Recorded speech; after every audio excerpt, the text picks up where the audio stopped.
think you have appeared in the interview last year as well, right? Yes sir. हाँ, तो फिर ये बताओ कि बेसिक डिस्कशन करना है या फिर you want to discuss what may have been bothering you, जो दिक्कत आपको रहा हो वो डिस्कस करना है। सर, डैफ में बेसिकली कुछ एंट्रीज मैंने चेंज की हैं इस बार। तो हाँ। उन पे मैं थोड़ी सी एडवाइस लेना चाहूंगा, और फिर इन जनरल जो आपने बोला ना, जो प्रॉब्लम्स आ रही है इंटरव्यू में, मैं उस पे हम्म। बात कर लूंगा एक बार। हाँ, तो क्या क्या चेंज किया एक बार बता देना जरा। डैफ आपका मिल गया है मेरे को, चेंज क्या क्या करा है वो बता दो। हाँ। सर, एक तो पहले जो वो अपनी पर्सनल फील्ड्स होती है ना सारी, हॉबीज वाला जो पेज होता है, हम्म। तो बेसिकली मैंने लास्ट टाइम अपनी दो इंटर्नशिप्स थी फॉरेन की, वो नहीं लिखी थी। इस बार वो लिखी है पहले में ना। ठीक अ, है। हाँ, तो इन पे तो फिर इन इन इन पे कैसे कैसे प्रिपेयर करना है वो भी बता दो मेरे को। देखो, आपने लिखा है Mitacs internship Simon Fraser University Canada. ठीक है। तो पहले तो इंडिया कनाडा रिलेशंस इंपॉर्टेंट हो जाएगा उसमें। फिर इस हाँ। रिसर्च में आपने मतलब how were you selected, what did you do, what were the outcomes, what were the shortcomings, what were the applications of this, practical application कहाँ कहाँ होती है, और रिसर्च को प्रमोट करने के लिए गवर्नमेंट ऑफ इंडिया ने क्या इनिशिएटिव्स लिए, like science and technology policy, IPR policy. IPR का भी फील्ड पे क्या इम्प्लीमेंटेशन है आईपीआर पॉलिसी का जो है। अदरवाइज जैसे वो था, इम्प्रिंट था, हायर एजुकेशन के लिए क्या इनिशिएटिव्स हैं, नेशनल एजुकेशन पॉलिसी में रिसर्च को प्रमोट करने के लिए क्या इनिशिएटिव्स हैं। ये वाला जो चीज़ था ना, ये जो आपका internship at Cardiff university UK, उसके लिए भी हम्म। एप्लीकेबल है, क्योंकि इन जनरल रिसर्च के लिए तो एप्लीकेबल हो गई है। ठीक है। उसके बाद और फिर रिसर्च फंडिंग इंडिया में कितना है, येलो जर्नलिज्म क्या होता है, प्रिडेटरी जर्नलिज्म, येलो जर्नलिज्म तो उतना रिसर्च से रिलेवेंट नहीं है, प्रिडेटरी जर्नलिज्म क्या होता है, यूजीसी की क्या रिफॉर्म्स हैं regarding regulation of higher universities. फिर इंडिया में पेटेंटिंग उतना ज़्यादा क्यों नहीं है, पेटेंटिंग को प्रमोट करने के लिए क्या इनिशिएटिव्स हो सकते हैं। फिर ठीक। इंडिया में सोशली रेलेवेंट रिसर्च प्रमोट करने के लिए क्या इनिशिएटिव हैं, उन्नत भारत अभियान का क्या इम्प्लीमेंटेशन का स्टेटस है, इंडस्ट्री एकेडमी और लिंकेज को प्रमोट करने के लिए क्या इनिशिएटिव्स हो सकते हैं, इंडस्ट्री फंडिंग रिसर्च में इतनी कम क्यों है। उसके बाद फिर आपके रिसर्च का क्या आउटकम था, पब्लिकेशन पेपर वगैरह कहीं पब्लिश करा क्या, इनोवेशन इंडेक्स में इंडिया की रैंकिंग, इनोवेशन इंडेक्स के पैरामीटर्स क्या होते हैं, फिर इंडिया की रैंकिंग क्या है, नेशनल अवार्ड्स कौन से मिलते हैं रिसर्च में, साइंस एंड टेक्नोलॉजी में इंडिया के क्या अचीवमेंट्स हैं लास्ट एक दो डेकेड में, टाइप्स ऑफ रिसर्च क्या होता है, basic research, translational research, applied research, ये सब क्या होते हैं। ठीक है। और क्या, और ये, फिर India UK relations obviously, Brexit, Brexit के बाद इंडिया यूके एफटीए, ठीक। और इंडिया ईयू एफटीए। ठीक। ठीक है। उसके बाद एक ये वो सेलिएंट क्वेश्चन चलता है यूके के साथ कि shall be ask for reparations from Britain for our colonial past, Commonwealth का क्या सिग्निफिकेंस है, आयरलैंड और नॉर्थ आयरलैंड के बीच में क्या इश्यू है, यूके का असाइलम लॉ जस्टिफाइड है कि नहीं। उसके बाद ब्रेग्जिट क्या था, फिर why has Rishi Sunak been in news, has UK developed after Brexit, current situation क्या है, ट्रेड डिस्कशंस क्या चल रहे हैं इंडिया में एफटीए के अलावा, इंडिया यूके के बीच में, इंडिया क्या एक्सपोर्ट करता है मेजरली, ऑक्सफोर्ड यूनियन डिबेट्स के बारे में सुना है आपने, क्या होता है, since UK is in your डैफ, otherwise कोई इतना डेप्थ में नहीं जाता यूके के साथ, but since it is in your डैफ। वैसे ही करंट अफेयर्स में यूके में क्या रहा है न्यूज में, आर यू अवेयर। नहीं सर, अभी तो नहीं, अभी अवेयर नहीं हूँ, करना होगा ये मुझे। Expanded list of states, safe states करके एक चीज रहती है, उसका क्या इम्पैक्ट होगा। फिर bilateral comprehensive strategic partnership, free trade agreement, ये तीन चीजें तो रही है न्यूज में। बाकी तो ऐसा और बहुत ज्यादा नहीं आया है जहां तक मुझे याद है। और क्या बोल रहे थे, और क्या। हाँ। और फिजिकल एक्टिविटी में मैंने वो इंक्लूड किया है, रेगुलर जिम। मैं 1 साल से कर रहा हूँ, लास्ट 1 साल से वो मैंने लिखा है उसमें। वेरी नाइस, बढ़िया है, टाइम निकाल लेते हो तैयारी के हाँ। साथ। हाँ सर, निकाल रहा हूँ टाइम। करना ही पड़ता है, अब क्या करें, वो बीएमआई की भी तो लिमिट होती है ना उसमें, मेडिकल में। उतना कोई सोचता थोड़ा ना, एक बार रैंक आ जाए उसके बाद सोचता है। सर कर लेते हैं ना, वो फिजिकल हेल्थ पे भी असर पड़ रहा था, पीठ दर्द वगैरह शुरू हो गई थी ना बहुत, फिर इस वजह से। अच्छा अच्छा, मेरे से तो टाइम ही नहीं निकलता था। चलो एनीवे, अच्छी बात है।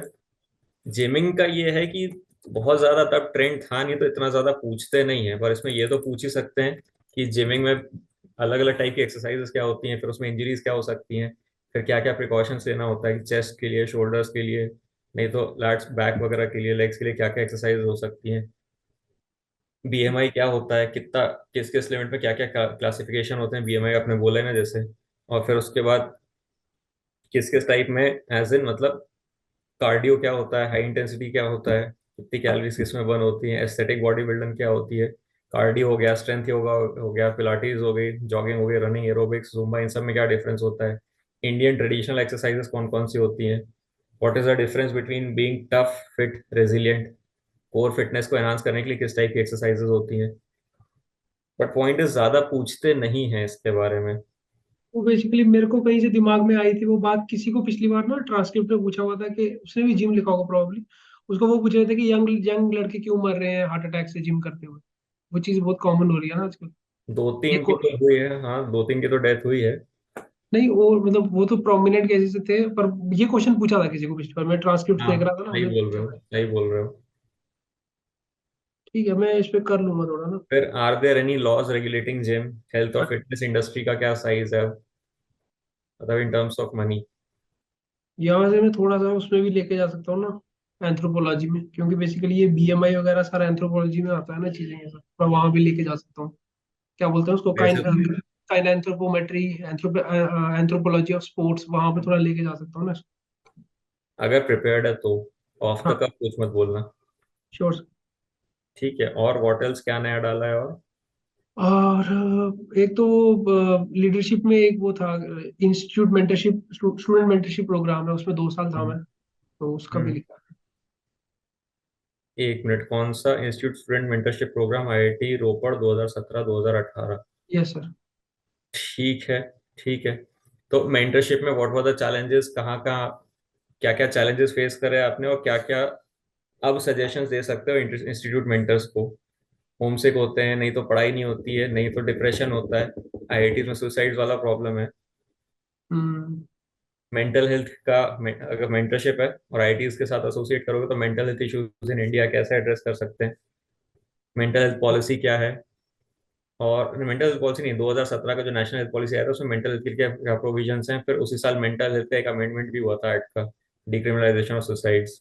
आईपीसी 309। हम्म। यस। ठीक है। सर इस चीज में ऊपर वाले में एक क्वेश्चन था, वो रिसर्च इंटर्नशिप से रिलेटेड, ये हाँ, रिसर्च रिसर्च कैसे पब्लिश होती है उसका भी प्रोसीजर पता होना चाहिए। कैसे पब्लिश होती है वो तो अलग अलग तरीके होते हैं ना, जर्नल में पब्लिश कर रहे हो, कॉन्फ्रेंस में पब्लिश कर रहे हो, उसमें अलग अलग तरीका होता है। पर हाँ हाँ, एक्चुअली एक आध मेरा तो जो करना होना चाहिए, पब्लिकेशन तो रहा होगा कुछ ना कुछ। मेरा एक्चुअली दोनों रिसर्चेस थी ना, वो उसके साथ थी, एक पीएचडी स्कॉलर था, वो रिसर्च कर रहा था, मेरी रिसर्च उसकी पीएचडी थीसिस में कंपाइल हुई थी, ऐसे पब्लिकेशन नहीं थी उसमें। अच्छा, नहीं बट हाँ थीसिस के बेसिस पे पब्लिश भी तो हुआ होगा ना।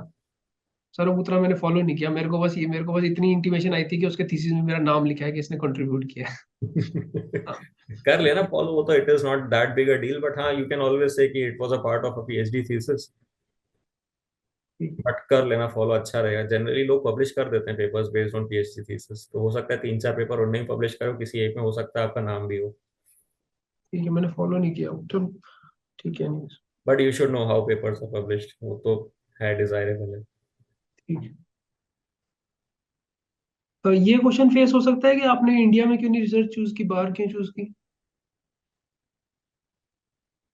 नहीं, ऐसा तो कोई जरूरी नहीं है, बट ये है कि बाहर इंटर्नशिप करी अगर, तो इंडिया में रिसर्च क्यों नहीं करी, मतलब why did you not opt for research as a career. और सर लास्ट वाले में वो ऐड किया है, 3-4 हॉबीज ऐड की हैं, वो मतलब वैसे नहीं है फेंकने के लिए, वो मैं कर रहा हूँ पिछले 1 साल से। हम्म। लेकिन तो क्या बोलते हैं, ये दो तो मैंने लास्ट टाइम भी लिखे थे, साइंस फिक्शन मूवीज और प्लेइंग गेम्स, वो तो लिखा है। उसके बाद हम्म। मैंने लिखा है reading non fiction books. Science fiction movies, ठीक है, साइंस फिक्शन मूवीज में बेसिकली एक तो बहुत अच्छा क्वेश्चन ये आता है कि कौन सी साइंस फिक्शन मूवी से एक्चुअली रियल लाइफ में वो टेक्नोलॉजी डेवलप हुई है, तो शायद वो वो स्टार ट्रेक या वो स्टार वॉर से फोन आए ये थे। दोनों ये दोनों लास्ट टाइम लिखे थे ना, तो आपने कॉम्प्रिहेंसिवली क्वेश्चन दिए थे, तो वो कवर हो हाँ। गया है। मैंने नई हाँ। चीजें ऐड की है, नॉन फिक्शन बुक्स, हाँ, वो mindfulness meditation. Non fiction books और माइंडफुलनेस मेडिटेशन। ये हाँ। रेडिट यूजर पहले भी था क्या। नहीं, ये रेडिट यूजर भी ऐड किया है मैंने, सॉरी। अच्छा, तो हाँ, ये नॉन तीन फिक्शन चीजें। बुक्स तो ये रीडिंग से तो आई, रीडिंग में नॉन फिक्शन बुक्स और fiction books, why do you not read fiction books? फिर नॉन फिक्शन बुक्स कौन सी पढ़ी है, फिर उसका जीएस रिलेटेड एस्पेक्ट हो गया, फिर लिटरेचर को पब्लिश प्रमोट करने के लिए गवर्नमेंट ऑफ इंडिया ने क्या इनिशिएटिव्स लिए, संगीत साहित्य अकेडमी हो गया, अदरवाइज नेशनल बुक ट्रस्ट हो गया, और कौन कौन से अवार्ड्स मिलते हैं रिसेंटली, आपके जो फेवरेट जॉनर्स है उसमें कौन कौन सी बुक्स पब्लिश हुई हैं, और योर फेवरेट ऑथर कौन है। ठीक है, उसके बाद क्या सीखे इससे जो एडमिनिस्ट्रेशन में ला सकते हो, फिक्शन नॉन फिक्शन दोनों से क्वेश्चन तो कॉमन होता है। उसके बाद माइंडफुलनेस मेडिटेशन। अच्छा, रेडिट यूजर, हम्म। क्या सीखे इससे, रेडिट से क्या फायदा हुआ आपको। ठीक है। फिर माइंडफुलनेस मेडिटेशन में एक तो पहले टाइप्स ऑफ मेडिटेशन क्या होते हैं, what is the difference between meditation, yoga, spirituality, religion, क्योंकि ये काफी ओवरलैपिंग से टर्म्स होते हैं।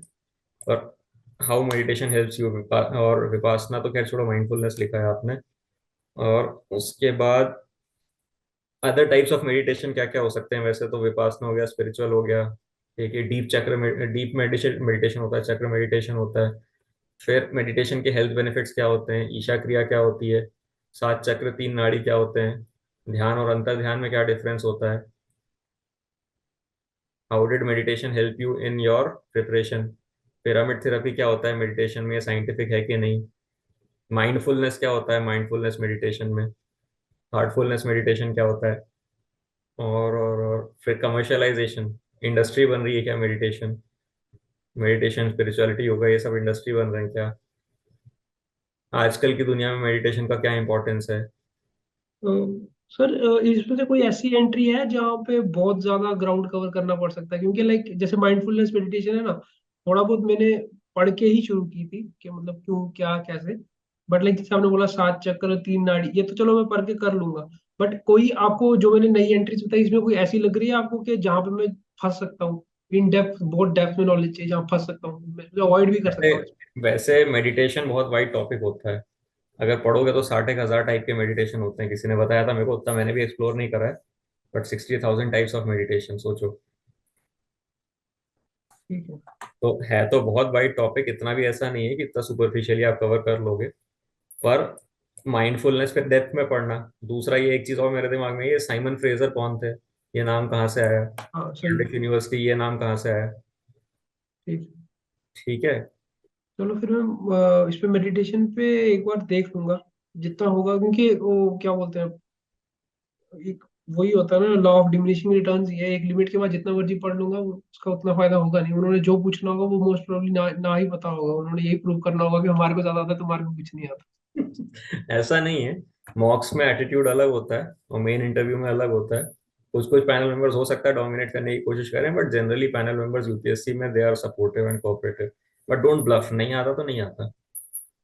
ठीक है। एक, हाँ ठीक है, मैं एक तो बेसिक पढ़ूंगा तो अगर ज्यादा बहुत ही डेप्थ में जा रहे होंगे फिर मैं बोलूंगा sir I focused on the gains that I would gain.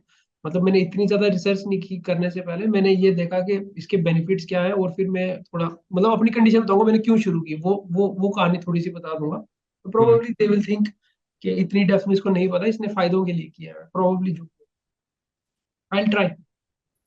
Personally मैं ऐसे डिफेंड नहीं करता, मैं एक्सेप्ट कर लेता कि as of now I am yet to explore that meditation in that much depth. After the interview I will make sure that I find time for it. ये देना स्लाइटली मुझे एक्सक्यूज टाइप लग रहा है कि मैंने इतना रिसर्च नहीं करा, मैंने तो अपने बेनिफिट के लिए करा था वो। मैं होता आपकी जगह तो मैं नहीं करता। अब वो ठीक है। अगर आपको लग रहा है कि वो डिफेंड कर लोगे, वो बात सही से चल जाएगी तो वो ठीक है। बट मैं तो ये बोलता कि अभी इतना एक्सप्लोर नहीं करा, अभी सून इनफ मैं कर लूंगा। बस बात बाद में ज्यादा एक्सप्लेन नहीं करता कि क्यों नहीं करा, ये नहीं हुआ वो नहीं हुआ, नहीं करा कर ले। और ठीक। करके जाओ जितना, मतलब बेसिकली एजुकेटेड अवेयर लेमैन, या फिर एटलीस्ट 3 लेवल ऑफ क्वेश्चनिंग तक तो हैंडल करते बनना चाहिए। ठीक है। हाँ। और सर बेसिकली मैं एगमूड कैडर का, होम कैडर मेरा एगमूड कैडर है। तो लाइक पिछले 5 साल का मैंने डेटा देखा है, एगमूड कैडर की इंटरनल वैकेंसी 0 है। तो if I am trying to go for AGMUT cadre, तो मैंने इस बार अभी जो ड्राफ्ट भरा है अभी ड्राफ्ट का, इसमें मैंने होम स्टेट पंजाब भरी है और मैंने एगमूड का जब सेकंड मैं भरा है। जब मैं भर रहा था तब एमपी कैडर का पिछले 7 साल का इनसाइडर जनरल वैकेंसी 0 था। But somehow I got it. अब मैं ये नहीं बोलूँ कि एगमोट में भी आपके साथ ऐसा हो ही जाएगा, मिल ही जाएगा। बट अगर कोई दूसरा स्टेट भरते हो बेस्ड ऑन दिस 1 2 3 4 5 जो क्राइटेरिया है, उसके बेसिस पे अगर कोई दूसरा स्टेट भरते हो तो आपको सही से प्रिपेयर करना पड़ेगा, बस वो बात है। और वो जस्टिफाइबल भी होना चाहिए, ऐसा नहीं कि मतलब कोई दूर दूर तक लेना देना नहीं है उस स्टेट से और फिर भर दिया।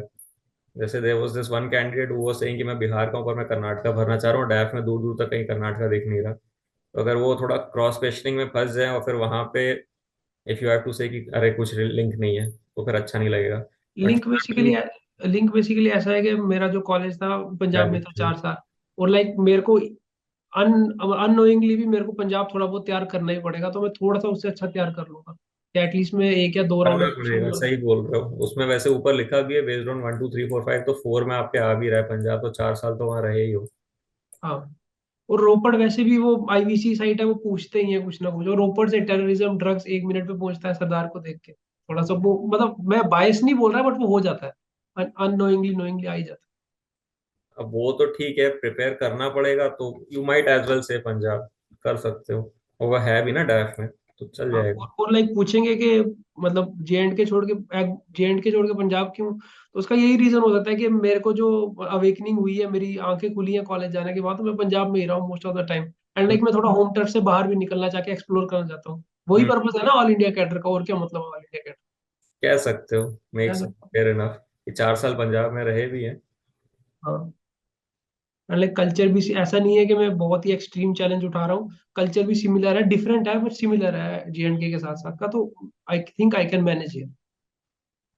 वो तो खैर वो तो खैर कुछ ही नहीं है, पंजाब का आदमी भी तो त्रिपुरा पहुंचता है। हाँ, वो भी बात है सर। तो कल्चर नहीं भी हो तो भी एडजस्ट करते हैं। करते अच्छा, सर आपका ना, मेरे को वो आपने अपने जो आपका जो अपना प्रोग्राम था उसमें आपने एक क्वेश्चन पूछा था वो हेल्थ वाला, मैंने आपसे वो व्हाट्सएप पे भी उसका आंसर डिस्कस करने की कोशि की थी। शायद आपके, अगर आपके पास व्हाट्सएप है तो आप खोल लो, मैंने आपको आंसर पूरा लिख के भेजा था उसमें। मैं देख आपको लेते हैं, फोन तो रखा है मेरे पास, देख लेते हैं। मैं आपको दोबारा पता हाई नहीं भेज क्यों ना दूँ। इतना ढूंढवाओगे, इससे अच्छा क्वेश्चन ही बता दो सीधा। हाँ सर, 1 मिनट में भी ढूंढ रहा हूँ। हाँ, वो क्वेश्चन था कि एक प्राइवेट हॉस्पिटल है, एक वो एक वुमेन, एक औरत है, वो एडवांस स्टेज ऑफ प्रेगनेंसी में है, तो उसको उन्होंने सर्विस डिनाई कर दी क्योंकि वो पैसे नहीं भर पाई। तो वो हम्म। जो हॉस्पिटल है, उस वो सॉरी उस लेडी को बस स्टैंड पे बेबी डिलीवर करना पड़ा। तो लाइक अब बच्चे और माँ दोनों सेफ हैं, बट जो वुमेन ऑर्गेनाइजेशन है वो डिमांड कर रही है actions against the authorities. As the head of district what actions will you take. 1 minute, आप इससे पहले बोलो, आप मेरा पॉइंट ऑफ व्यू एक बार सुन लो। मैं बोल रहा हूँ कि लीगली वो हॉस्पिटल बाउंड नहीं था करने के लिए, हिपोक्रेट्स ओथ सब सही है, एथिकल वायलेशन हुई है, लीगली हम उसको टैकल नहीं कर सकते। एंड लाइक मेरे हिसाब से तो ये एडमिनिस्ट्रेशन की गलती है कि अगर वहां पे कोई हॉस्पिटल नहीं है, पब्लिक हॉस्पिटल नहीं है, क्योंकि पब्लिक हॉस्पिटल में फ्री डिलीवरी का प्रोविजन होता है, तो अगर नहीं है तो वो हमारे को इसको एनरोल करना चाहिए था किसी स्कीम के अंदर जहाँ पे ये बीपीएल लोगों को सर्विस डिलीवरी दे सके। तो फ्यूचर में ऐसा ना हो उसके लिए हम काउंटर मेजर्स कर सकते हैं, बट हम अभी हॉस्पिटल के अगेंस्ट कोई एक्शन ले सकते हैं? मेरे को हिसाब से तो नहीं ले सकते। एक्शन एज सच नहीं ले सकते हैं। ये जो आप बोल रहे हो ना कि सर्विस आपने डिनाई कर दी, हालांकि लाइफ थ्रेटनिंग सिचुएशंस में नहीं करना चाहिए डिनाई।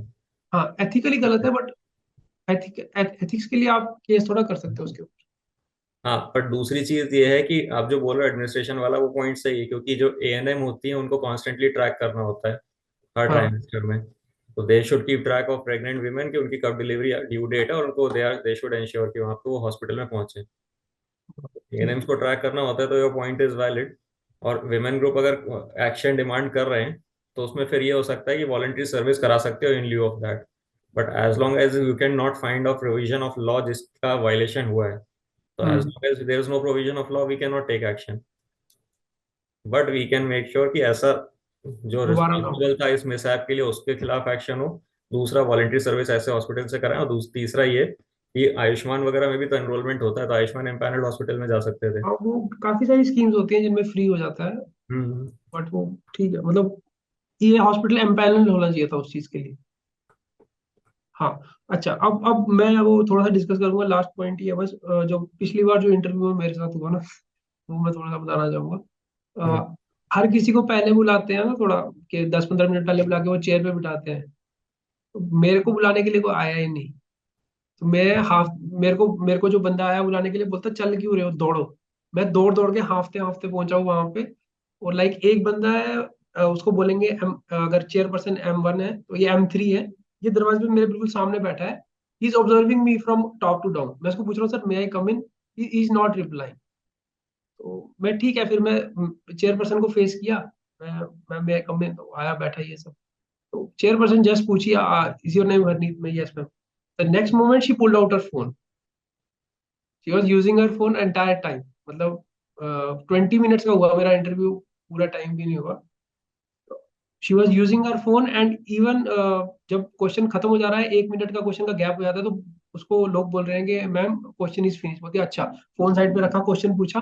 तो बस वो उसने चार पांच, मैम ने चार पांच क्वेश्चन ही रखे हुए थे पूछने के लिए। तो बस वो उन्होंने पूछा second member, absolutely random, he was asking me about justice Karnan case, contempt of court वाला केस, वो भी मैंने ट्रांसक्रिप्ट में पढ़ा था, मुझे कोई आइडिया नहीं था उसका।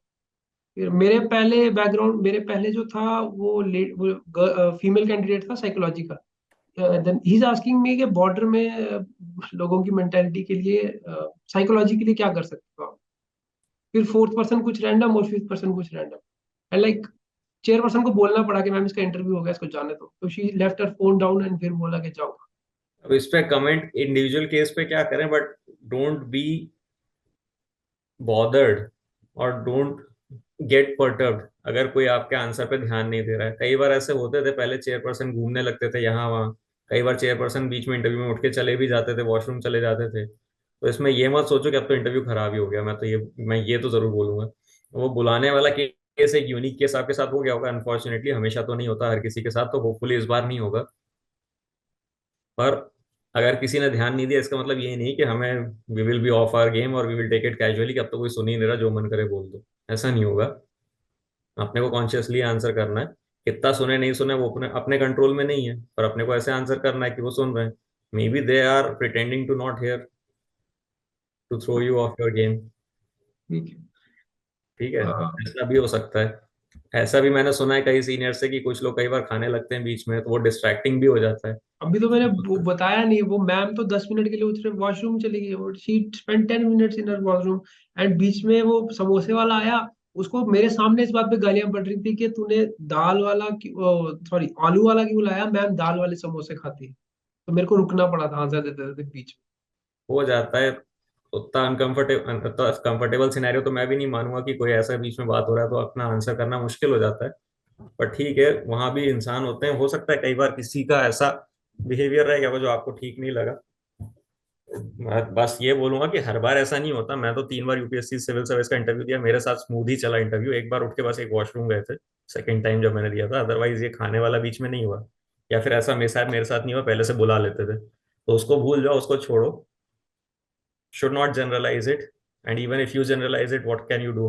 How can you control it? वो तो में। कंट्रोल कर नहीं पाओगे। तो जो अपने हाथ में, उस पे काम करो। ठीक है। वन लास्ट थिंग सर, आपका जो अभी ये 67 डेज वाला चला ना, आप हाँ। इसमें वो एक चीज थी लीडिंग आंसर्स वाला, कि आंसर्स को लीड और बेट कैसे करना है उनको। तो हम्म। जैसे आपने वो इंडस्ट्रियल वाला बोला था कि आपसे पूछा था कि इंडस्ट्री का क्या कंडीशन है इंडिया में, आपने लास्ट में बोला था गवर्नमेंट ऑफ इंडिया ने काफी स्टेप्स लिए इंडस्ट्री के लिए, फिर आप वहां से लपेट लिया आपने। तो लाइक ये कितने एक्सटेंट तक फोर्स्ड करना पड़ता है उनको? आपने लिखा था कि ये चीज फोर्स्ड होती है, बट वो चल जाता है, पर वो कितने एक्सटेंट तक फोर्स करना पड़ता है जितना उसको? आप हैंडल कर पाओ, ऑब्वियस सी बात है। अगर मेरे को इंडस्ट्री में बात ही नहीं करनी होती कि गवर्नमेंट ने क्या स्टेप्स लिया, तो मैं बोलता ही नहीं कुछ। पर वहां पे कुछ कुछ स्टैंडर्ड तरीके होते हैं ना। जैसे मान लो कुछ व्हाट आर द शॉर्टकमिंग्स वाली चीज है, तो लास्ट लाइन लगा दो, but several steps have been taken. ये दिमाग में रख ही सकते हो हमेशा के लिए। अगर अच्छा। कहीं भी ऐसा समझ में आता है कि आपने उस डोमेन में एक्चुअली काम कर रखा है, समझ, हम्म। रियल लाइफ में आपने उस डोमेन में मान लो कोई प्रोजेक्ट कर रखा है, नहीं तो कोई केस स्टडी में कहीं कुछ पढ़ा हुआ है, तो उस चीज को डाल दो आंसर में। क्या है, personal experience in this domain as well, मैंने ये किया था। वो उस चीज में चले जाएंगे। That should be your area of strength, because once again it is from your life instance, so you should have prepared it well. ठीक है, मतलब आप बोल जैसे फॉर एग्जांपल कुछ पंजाब का हुआ, फॉर एग्जांपल कुछ मेरे ऑप्शनल का हुआ, फॉर एग्जांपल कुछ J&K का हुआ, जहाँ पे मेरा स्ट्रॉन्ग होल्ड है, मैं पर्सनल एग्जांपल देके उनको खींच सकता हाँ, exactly. And it works both ways. GS में अगर बात कर रहे हैं वो जीएस क्वेश्चन का, तो आप पर्सनल एग्जांपल देके एचआर में ला सकते हो। तो वो इस या तो इसमें चला जाएगा कि how did you handle, what were the challenges you faced. नहीं तो इसमें जीएस वाले में कंटिन्यू करता रहेगा। आप ऐसे ही करके जीएस को डैफ में ला सकते हो, डैफ से एचआर में जा सकते हो। समझ रहे हो? मान लो डैफ की कोई बात कर रहे हैं, these are the challenges that I face, मेरे को पर्सनली ये इश्यूज आए थे and that is how I overcame. Situational में तक आप पर्सनल एग्जांपल्स यूज कर सकते हो। सिचुएशनल क्वेश्चन होता है ना, you are posted as X Y Z, तो हाँ आई सॉ केस स्टडी, या one of my seniors in college has been facing this situation, this is what he did. या और भी मतलब सिचुएशनल में, सिचुएशनल को यूज करके आप जीएस में जा सकते हो। कोई लॉ कोड कर दो, कोई प्रोविजन कोड कर दो, तो कोई स्कीम कोड कर दो, तो पता चला उस स्कीम के बारे में बात करने लगे। It always works, but then bottom line इसमें ये होता है कि जो आप आखिरी चीज बोलोगे उससे इंटरव्यूअर अगला क्वेश्चन बना सकता है, क्योंकि उनके पास भी कोई प्री प्लान लिस्ट नहीं होती है। तो आखिरी चीज जो बोलोगे वो आपकी स्ट्रेंथ की होना चाहिए, रैंडमली कुछ मत बोल देना। बस सर फिलहाल तो मेरे पास यही क्वेश्चन थे। हम्म। बस इस बार डेफ में यही चेंजेस किए हैं, और बाकी तो ठीक है। बाकी अब मैं करूंगा इस पे तैयार, पिछली बार का भी मटेरियल है मेरे पास। इस बार जो नई चीजें हुई हैं इसमें भी थोड़ा काम करूंगा। पिछला एक्सपीरियंस थोड़ा, मैं सही कहूँ तो अनफॉर्चुनेट रहा आपके साथ, कि पहले कोई बुलाने भी नहीं आया, फिर बीच में डिस्ट्रैक्शंस होते रहे। But don't let it bog you down. Generally 99% interview smooth चलते हैं। वहां कभी कभी हो जाता है कि उनको उतना ट्रेनिंग नहीं होगा, मान लीजिए नया प्यून होगा तो वो बीच में आ गया, and it may have been distracting for you, but उसको सीरियसली मत लो, वैसे भी अपने कंट्रोल में है कहाँ वो। और एक बात ये किसी ने बोली थी कि एज मच एज मतलब मान लो कोई मोनोटोनस सा क्वेश्चन है, जीएस का ही क्वेश्चन चल रहा है, आप अगर आप हर क्वेश्चन में अगर आप अपनी पर्सनल एग्जांपल डाल सकते हो ना, मतलब कुछ अभी भी जैसे डालिए, बात करें तो तो आप, डालिए, मैं तो मानता हूँ डालिए। यही तो आंसर में डिफरेंस होता है, जीएस वाला सही बात मेंस के आप, आंसर में और आपके आंसर में, इंटरव्यू वही है, वाले जब आंसर जब में। आप कमरे से बाहर उठ के जाओगे यही इंप्रेशन रहेगा उनके ऊपर कि इस लड़का था, ये था।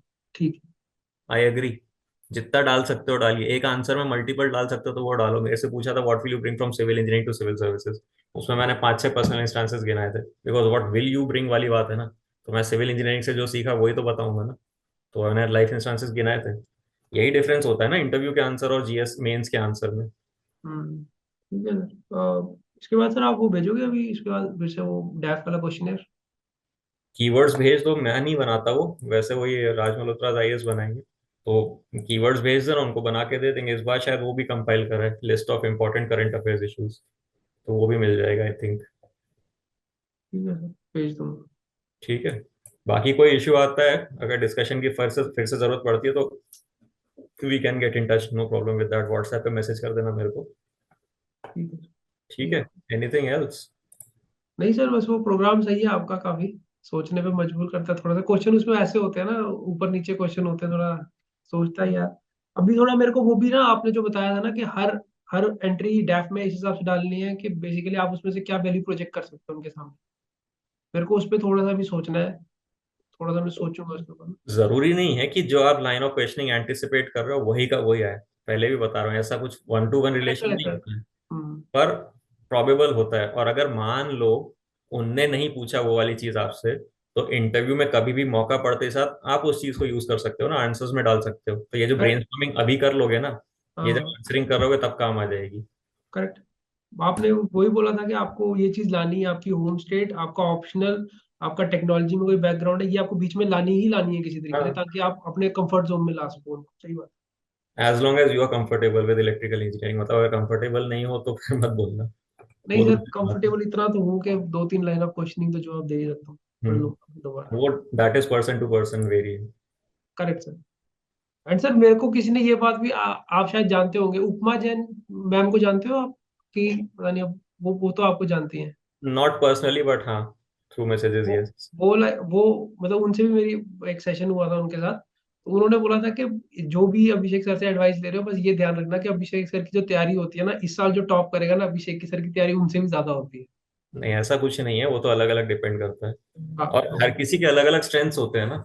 मेरा स्ट्रेंथ थोड़ा एकेडमिक ओरिएंटेड ही है, थोड़ा थर्डनेस वाला स्ट्रेंथ है मेरा। किसी का स्ट्रेंथ अलग होता है, तो जिसका जो स्ट्रेंथ है वो उस पर खेलता है। हम्म। तो आपका जो स्ट्रेंथ है वो, you should first introspect and realise that कि सबसे अच्छा मेरा क्या, what works for me. But जो मेरे लिए काम करा वो मैं बता रहा हूँ। श्योर। दैट ठीक विल है। बी ऑल जी सर। चलो, good luck, take care, get back to me if you face any difficulty और if you need any discussion और एडवाइस। कीवर्ड्स भेज देना तो they will give you the question bank as well. ठीक है sir, हो ठीक है। जाएगा। Thank you sir.